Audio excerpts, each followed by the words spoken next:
Okay, kind of wrapping up the SMU game. Obviously I had a chance to watch the tape yesterday, and we met with the players today at length, and kind of let one slip away. I think there was not just a situation in the fourth quarter with the kickoff return, but there was a pretty good opportunity for us with the ball in the plus 30 to, either make it a 31-13 game or at least get a field goal out of that, and got flushed out of the pocket, got an unfortunate penalty, pushed us back out of field goal range, and we ended up having a punt. Now, the good news is we pinned them at the 1. The bad news is we gave up a 99-yard touchdown drive. And so I think that just at the end of the game, that really stood out to me was a team like SMU, who is a championship team. They are a conference championship team, an 11-win team that has veteran players that understand how to go make those things happen versus a team like us who maybe hadn't been in that situation. Certainly this team hadn't been in that situation, and knowing how to respond and how critical each and every play is down the stretch when you're trying to win a tight game against a really good football team. But I think there's a ton of opportunity from growth from that experience, and we'll be tested again this week. Another 11-win returning conference championship team in Troy. A program very rich in tradition and history, a winning program that has kind of just cycled through coaches, and those coaches have all had success and moved on to bigger and better things. And it's a unique setup because there's a lot of connectivity between this staff and the West Virginia staff, and everything kind of seems to, a lot of the guys on this staff kind of go back to some connection to Neil Brown, including the head football coach and Coach Parker. But obviously he's also been other places. He's most recently at Notre Dame. And so I think when we look at this opponent, we've got to kind of look at a combination on offense of what Notre Dame has done over the last year and a half or so, and then really his time at West Virginia. And the play caller comes from West Virginia as well. So I think you'll see some of that. You'll see the transfer quarterback from West Virginia that was recruited by this staff. And so I think you're not going to see a ton of difference. I think you're going to see a lot of West Virginia and even really a lot of Troy from a year ago, because there is that tie between Summerall, the previous head coach, and Neil Brown as well. And so I think that's kind of what we can see on offense. On defense, their coordinator was a safeties coach at West Virginia. And so, again, I think we're going to see a lot of what West Virginia, his spin on that defense, but I think there's going to be a lot of familiarity between what you see on tape with West Virginia and what they'll be doing at Troy. And last but not least, the special teams unit coordinator comes from Akron and is bringing a lot of his philosophy and his schemes with him. And so the real question is what are we going to get? Tons of unknowns. We're kind of waiting to see the two deep to go, okay, which one of these 4 or 5 wide receivers emerged during fall camp? Which one of these running backs emerged during fall camp? Did Goose hold on to the starting job, or did somebody else emerge in that regard? Because I know they had a transfer, a pretty athletic kid from Gardner-Webb that stepped in. Offensive line, they have a couple returning starters, but they've got a lot of guys that are new. And so it's not unlike us. It's a program, just SMU's kind of coming in, waiting, get the program before the game. CBS didn't even have it right. I think they had Keaton Crawford's picture for Sean Dollar and didn't get my name spelled right, but we'll work on that. Well, they'll be a week better. It was their week 02.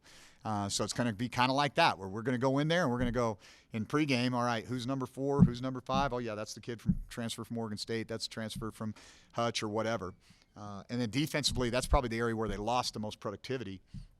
But in modern day, Troy's, like I said, it's a program that has a winning reputation. There's a lot of really good athletes down in that part of the world, and I'm sure they're going to have really good team speed, really good athleticism, and present a big challenge for us in a tough environment. Happy to take any questions.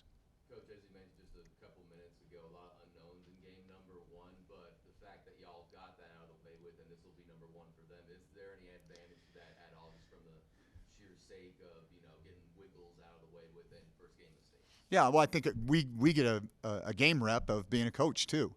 Communication, using the coach-to-player stuff, taking advantage of the video, some of the new rules. So we get a game rep at that, and that definitely helps us. I think there's a pretty significant advantage to having a game on tape on an opponent too. And so I think maybe whatever advantage we may have from having that first game out of the way might be mitigated by their ability to look at our personnel and what we have and what we do. Is there anything you were most proud of during the SMU game, those 60 minutes? I was proud of our coaching staff. I thought they did a really good job. We talked a lot about, hey, these guys are going to fall at some point, and we got to have our hands right there to catch them. And I thought we did a really good job of that, knowing that this is going to be a little bit of a fragile group in terms of competitiveness.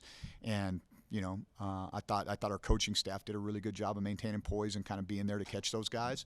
I thought that our players were really positive on the sideline. One of the things I felt like was it was almost a little bit too high at times, like finding that competitive balance, right? Where football's such a game of momentum that if you ride that roller coaster, man, there's going to be a big dip too. And so you could kind of feel the air come out of the balloon, right, on that KOR. And we still had plenty of football to play and plenty of fight. And I don't think we made mistakes. They made mistakes. We had penalties. They had penalties. There was some undisciplined play on our part. There was undisciplined play on their part. So it was a standard first game in that regard. But we went toe to toe with them, and I don't think they were ready for what we had. I think if anything, our fight kind of got them a little off schedule. I think they were kind of taken back, like, oh, these guys are. This isn't what we thought we were getting ourselves into. And so I was proud of that. And we're going to have an edge to us. That's the way we're going to have to play. Good football teams have a little swagger to them, and I'm hopeful that we can grow into a good football team. But we also have to be disciplined, and there's a line that we can't cross. I think we found some of those lines and had some teachable moments, so I thought that was positive. And I was really happy for B. Lou to go into there's a lot on the line for that kid. He knows this is make or break for him in his football career, and he went out there and he played a clean game. You're going to want throws back. You're not going to always be accurate, but he used his legs to help us move the chains.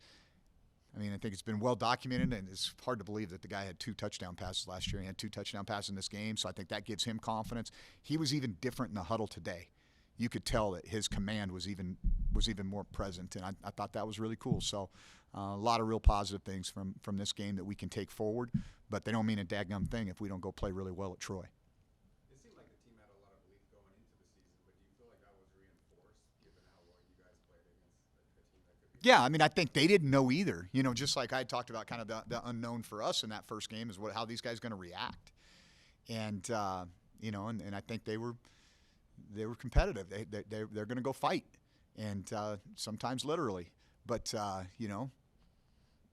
it is what it is. Football's a physical game, and so I think maybe in that locker room mixed with the disappointment was hope, and that's good. Can you speak on the intensity that the defense brought? It just felt like these guys were feeding off of each other, and I think in the past, the Bobcats haven't seen that.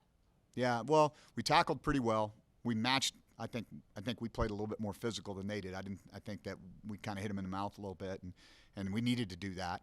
I think we did a really good job of giving the quarterback different looks, and that created confusion for him.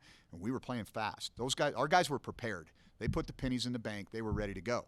So now the challenge comes where we don't have 3 weeks to prepare for one opponent. We've got 4 days to prepare for one opponent, and we don't have a bank of information about them. We're kind of going into this on a blank slate. So we got to be us and do what we do. We just got to do it a week better. And like I told them after the game, at the end of the day, guys, look, you played hard tonight, but you got to play harder because that wasn't good enough for us to win. And so we got to keep pressing the envelope there. To piggyback off your answer from earlier, where is that balance with the competitive edge versus the competitive maturity that you want to see? Yeah, just don't get penalties. That's the line. Go right up to it, but don't cross it. Right up to it. Make them as physically uncomfortable as we possibly can. But don't get a penalty.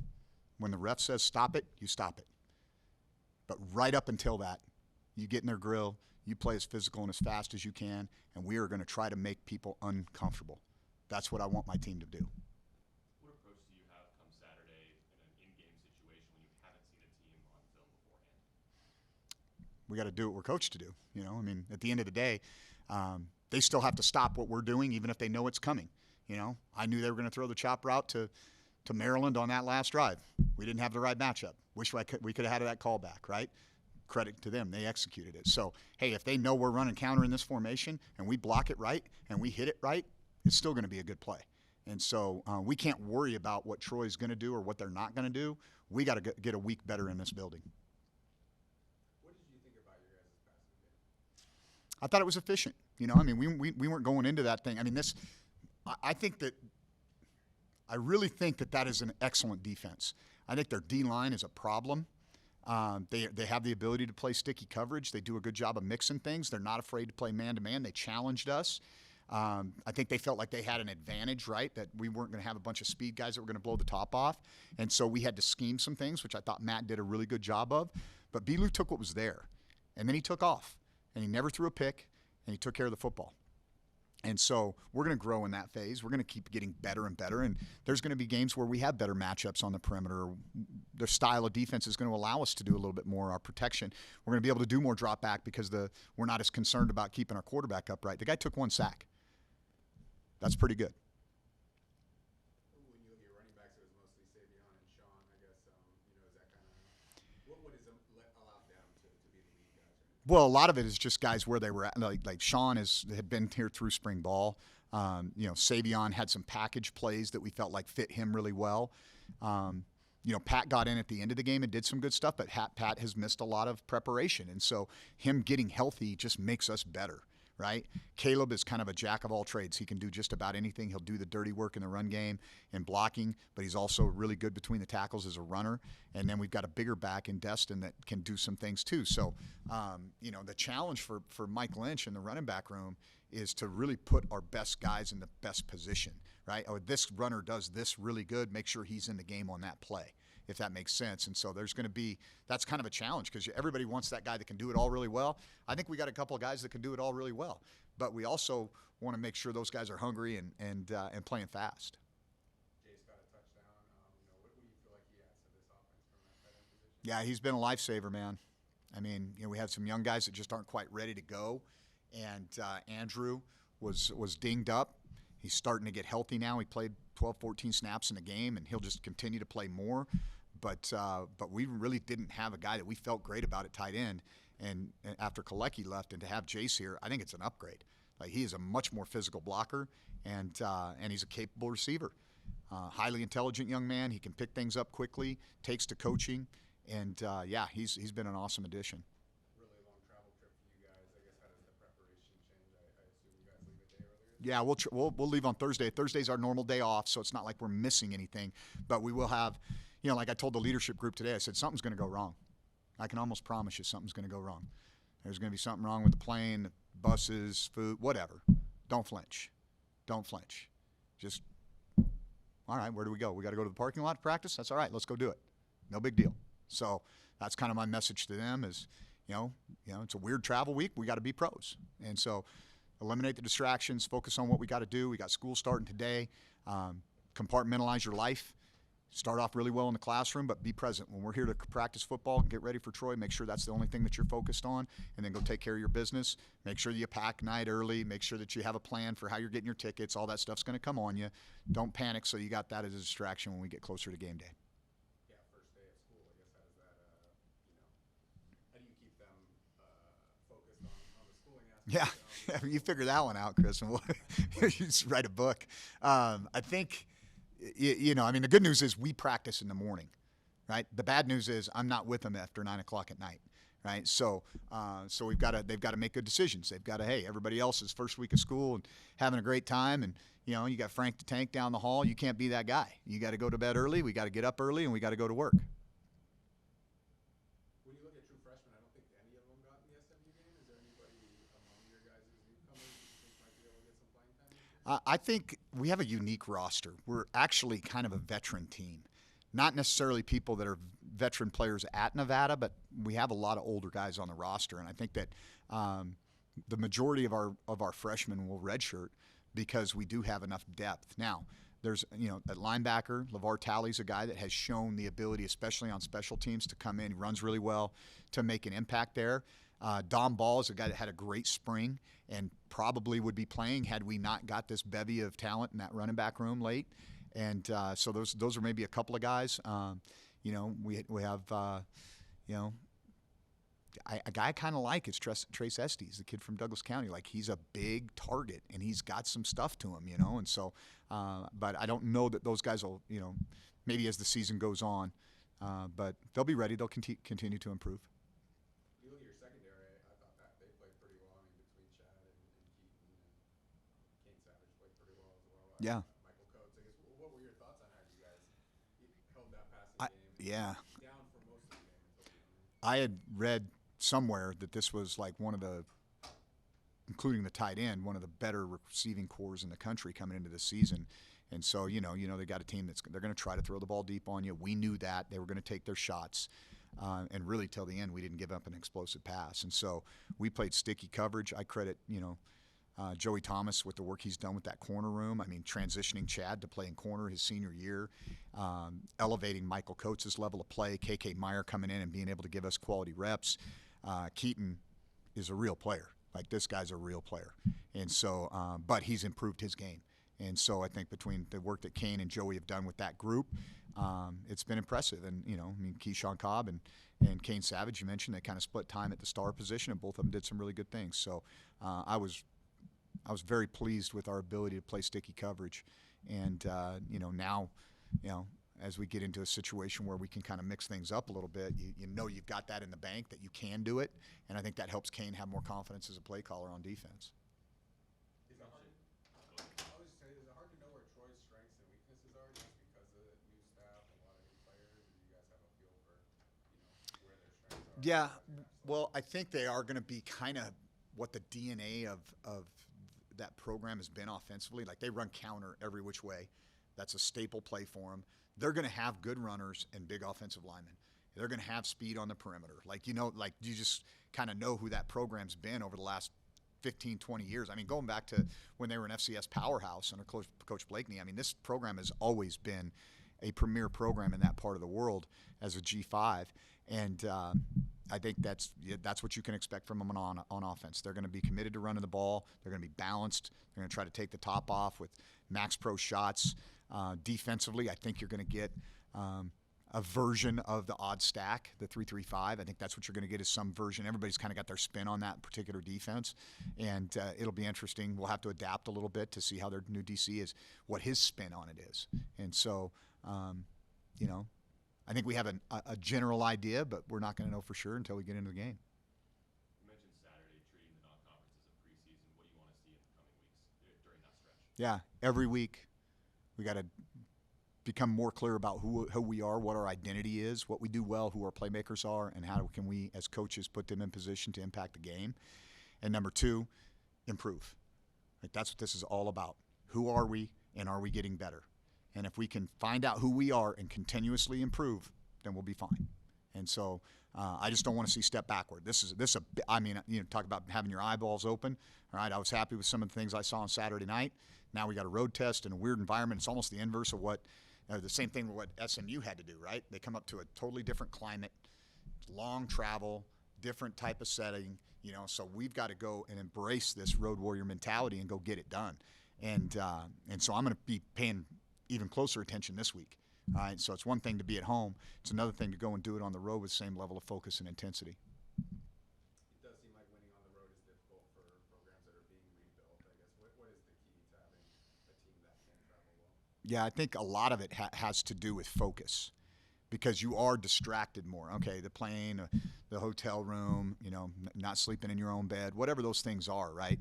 And I always liked being on the road, because I felt like as a coach, I think you have less distractions, right? Like, I don't have to, go smoke cigars on Thursday night or whatever, like I'm in the hotel, I'm locked in, I'm going to do my thing. I get better preparation a lot of times. But I think for our players, just that it being different, the routine being different, that's a big piece of it. And then you don't have your home fans behind you. And obviously that's a difference. And so the environment's different, the routine's different. Are you mature enough to adapt to that? And hopefully we have enough veteran guys that have done enough traveling that, hey, it's no big deal. We're just going to go do what we do. Humidity as well down there, I guess. What do you think? Is there you change the rotation at all? I guess how do you guys prepare? Yeah. I think we had a lot of anxiety. I think we had a lot of guys that were kind of high on that performance anxiety curve in this last game, especially early in the game. And we had a lot of cramping as the game went on. And weather was not the reason for it, clearly.